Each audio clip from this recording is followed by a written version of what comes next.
Hello, thank you for your interest in 2024 Women's Transition Housing and Support Program requesting for pre-qualification, also known as WTHSP, RFPQ, and this webinar. I'm John, Procurement Specialist at BC Housing. Today, I have Amanda with me to discuss the Women's Transition Housing and Support Program and overview of the IPQ tender process. Before we start the webinar, I would like to acknowledge that BC Housing is located on the ancestral homelands of hundreds of Indigenous peoples and nations across British Columbia, each with their own unique traditions and history. At this location, we are on the ancestral and unceded homelands of Musqueam, Squamish, and Tsleil-Waututh nations, who has been the caretakers of these lands for thousands of years. We offer our respect to their peoples, past and present. As mentioned at the beginning, in this information session, we will go over the Women's Transition Housing and Support Program, as well as request for pre-qualification IPQ tender process. In the program overview, we will cover the program background, program principles, goal and objectives, and required core services. In the IPQ overview, we will describe the IPQ structure and go over the most critical part of the IPQ, such as the deliverables, evaluation process and criteria, response template and supporting documents, submission locations, and the tender schedule. The next few slides, Amanda will walk you through the Women's Transition Housing and Support Program. Let me hand over to Amanda. The Women's Transition Housing and Supports Program are guided by four main streams that we'll be discussing today. We will do a brief overview of the background of the programs, discuss the program principles, speak about the program goals and objectives, and highlight our 5 core services.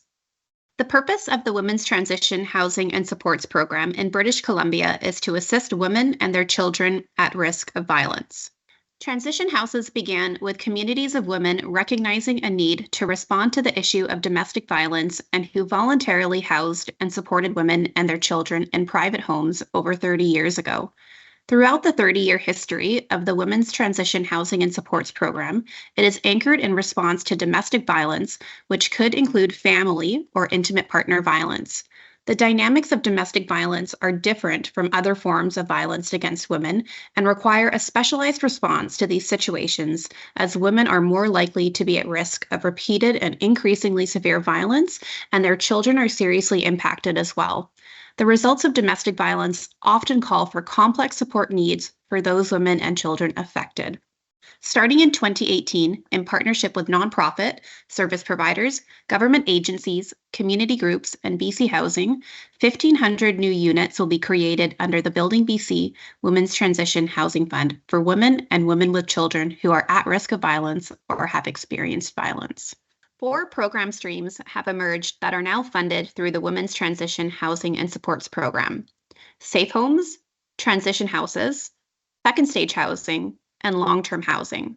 Women and their children who are at risk of violence or have experienced violence are eligible for program services. Within this stream, safe homes are typically stays of 10 days, which include support services and access to safe short-term shelter.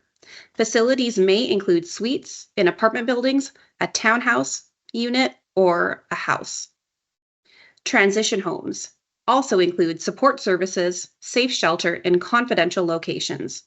These homes are usually dwellings with a number of bedrooms within common areas for food preparation, eating and living, and service provision. Alternate models may be considered, and the length of stay within our transition homes are typically up to 30 days. Our second stage housing are safe, private, affordable, short-term housing with support services. Independent housing, typically in apartment or townhouses, and length of stay is typically no longer than 18 months. Our new program, long-term rental housing, are safe, affordable, long-term, independent housing that may include some support services, and these are typically in apartments or townhouses. It is important to note that unlike the previous funding call, which included all 4 program streams, the 2024 RFPQ will primarily concentrate on the delivery of additional second stage and long-term housing units. This shift recognizes the critical need to provide more long-term housing options, ensuring a continuum of support and housing for women and their children. The Women's Transition Housing and Supports Program is guided by 5 principles: a women-centered approach to service delivery. The safety and security of women and children at risk of violence is paramount. The needs of any individual must be balanced against the safety and well-being of others. The role of power imbalances is acknowledged and responded to. An open and collaborative sector environment, and being transparent and accountable through program delivery. In this slide, we're going to discuss the goals and objectives of the Women's Transition Housing and Supports Program. The goal of the program is for women and children at risk of violence and/or who have experienced violence have access to safe, secure, and confidential services, which include information and support for decision-making, short-term shelter or housing, referrals to other services, and links to safe, affordable housing. The program objectives of the Women's Transition Housing and Supports Program are broken into the 4 program deliveries. For safe homes, we provide support services and access to safe, short-term shelter. For transition houses, providing support services and safe shelter. For second stage, we provide safe, affordable, short-term housing with support services. And for long-term rental housing, providing independent, safe, affordable, long-term rental housing. There are 5 types of core services available under the Women's Transition Housing and Supports Program. They are as follows: initial contact services, safe shelter and housing and immediate basic needs, personal supports for women and children, referrals, advocacy, and supported access to services, and interagency service linking. Thank you, Amanda. In the next few slides, I will walk you through the procurement process for Women's Transition Housing and Supports Program operating services.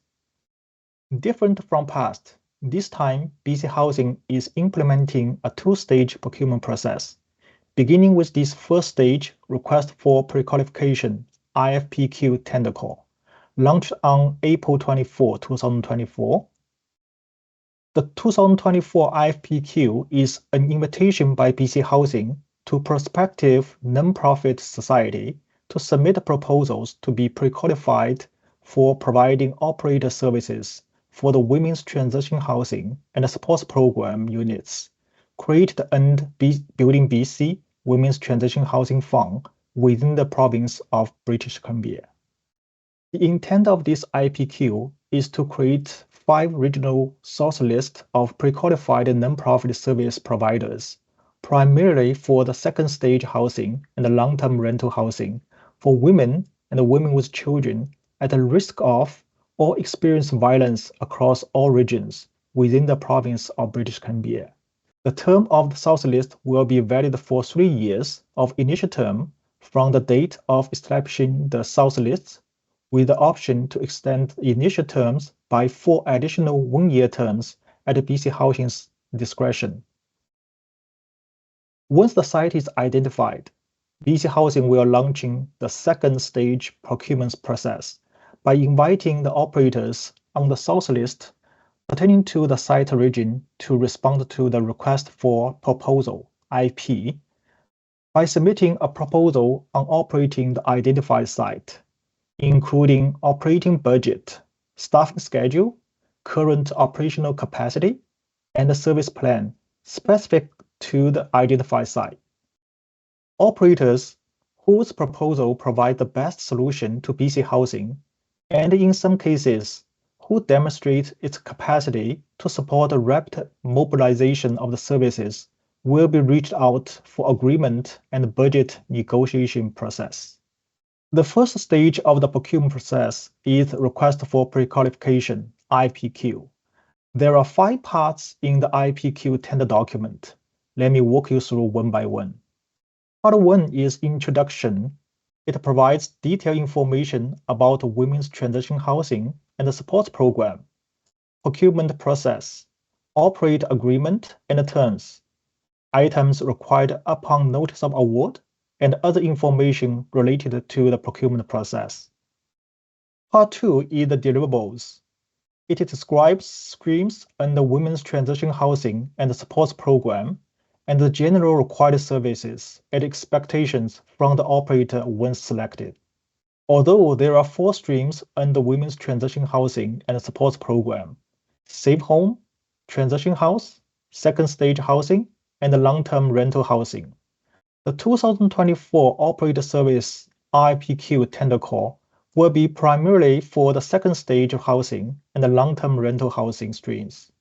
However, if the identified site contains safe home and transition house units and services, the pre-qualified services providers should be ready to include this service in their proposals and implement this service if selected. A table is also provided to list the core services required for the second stage housing and the long-term rental housing. In Part 2, it describes the program participant eligibility. All women and their dependent children who are at risk of violence or have experienced violence, and who require service related to their risks or experience of violence are eligible for program services. A table is also provided to list the support service that will be delivered by the select operators to residents at the site. The support services are intended to help residents achieve and maintain stability in housing, enhance access to other community-based supports and services, and strengthen and foster their ability to live more independently. The select operator will be responsible for maintaining the site and all the site-related equipment to ensure safety and comfort for the residents and the community. This includes tasks like rent collection, developing maintenance plans, carrying out routine maintenance and repairs, conducting safety inspections, managing fire safety measures, and handling waste management. Additionally, the select operators will oversee resident management for second stage and the long-term rental housing units, and establishing landlord-tenant relationship for long-term rental housing units. The select operator will be expected to establish and maintain productive relationship with community-based organizations and agencies, such as multiple levels of government, regional health authorities, employment agencies, community agencies, especially equity-seeking groups, and indigenous governments and organizations. The deliverables also include the staffing management requirement, such as having written recruitment policies, appropriate orientation and training, written policies regarding the use of hazardous cleaning materials, and the requirement for staffing undergo a vulnerable sex criminal record check. BC Housing is committed to reconciliation, equity, and diversity. Respondents must have or submit a plan to establish and maintain programs supporting these principles and engage in activities to enhance opportunities for indigenous and equity-seeking groups, including employment opportunity for these groups. Part 3 provides detailed evaluation process and criteria for this RFPQ tender call. The evaluation contains 3 steps. The first step is a minimum requirement check. Respondents must include Appendix B, submission form, Appendix C, identified regions and communities, and Appendix D, response template in submission to be eligible for further evaluation. The second step is evaluation of rating criteria. Submission past minimum requirement check will be evaluated and scored based on the rating criteria table illustrated on the screen. Respondents are encouraged to provide as detailed information as possible. Information not included in the submission will not be considered. The last step is to determine qualification. A minimum threshold score of 55% has been set up to determine the qualification. Respondents who score meeting or exceed the minimum threshold score will be deemed qualified and will be added into source lists of pre-qualified operators for the respective regions or communities identified by respondents in Appendix C. Part 4 of the IPQ tender document is the terms of conditions of the IPQ process. It includes general information and instructions, communication after issuance of IPQ, negotiation, notification, and debriefing, prohibited communications and confidential information, procurement process non-binding, and governing law and interpretation. Part 5 of the IPQ tender document consists of the appendices to the IPQ. Among the appendices, the Appendix D response template is the most critical one. The response template is a fillable Word format file, allows respondents to provide their responses under each rate criteria questions. Respondents are required to complete each session in the template and include the respondent's name at the beginning of the template. Please attach additional pages only if the space provided in the template is not sufficient. Detailed information is encouraged, but must be relevant. Please allow plenty of time to complete and check information included in the submission. You can change the submission and resubmit it at any time before the submission deadline through the same channel you originally submitted. However, no change is allowed after submission deadline. For this tender call, respondents are requested to submit their submissions through either BC Bid, which is preferred method, or through email to buildingbc@bchousing.org. Proponents should choose one submission location, not both. For assistance using BC Bid, please visit BC Bid at www.bcbid.gov.bc.ca or call BC Bid Help Desk at 250-387-7301. These slides illustrate the IPQ schedule for this tender call. You can also find it in section 3.1.1 of the IPQ document. The submission deadline for this tender call is July 26, 2024 by 2 p.m. Please make sure give yourself sufficient time to prepare and submit the responses on or before the submission deadline. Late submission will not be accepted. During the tender call, respondents should submit any related questions through email to buildingbc@bchousing.org by the deadline for questions, which is June 13, 2024 by 2 p.m. BC Housing will prepare an addendum to include responses to the questions and post it prior to the addendum deadline, which is June 27, 2024. Please note inquiries through other channels will not be responded. Thank you for watching Building BC Women's Transition Housing and Support Program Pre-Qualification Information Session. We are looking forward to your participation in this opportunity.